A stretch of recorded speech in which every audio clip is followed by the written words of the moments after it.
Fitta gradinata nel Montagnanese, nella Bassa Padovana, nella mattinata del 25 aprile, colpiti frutteti in fiore, ortaggi e vigneti. Ancora una volta l'agricoltura è costretta a contare i danni di eventi meteo estremi che si sommano a quelli provocati dalla lunga siccità e dalla mancanza di precipitazioni significative. Ora la pioggia è arrivata in tutta la provincia e se da una parte è preziosa per l'agricoltura, dall'altra, dove accompagnata da grandine e vento, porta ulteriori problemi ai coltivatori.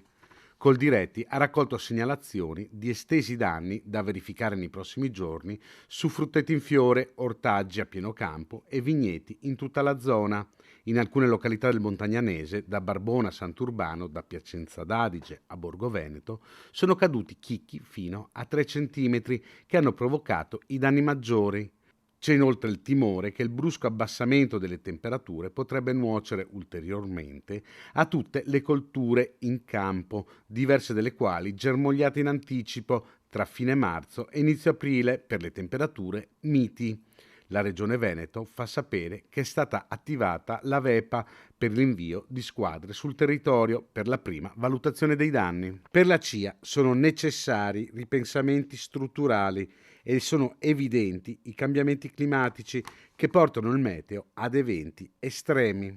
È necessario quindi ragionare in maniera sistemica di come fare in modo che il comparto agricolo possa reggere a questi continui imprevisti che purtroppo ci troviamo a subire. Tra l'altro in una situazione come quella primaverile nel quale le piante sono nel momento tra l'altro anche più fragile, per cui i danni li vedremo anche nei prossimi mesi.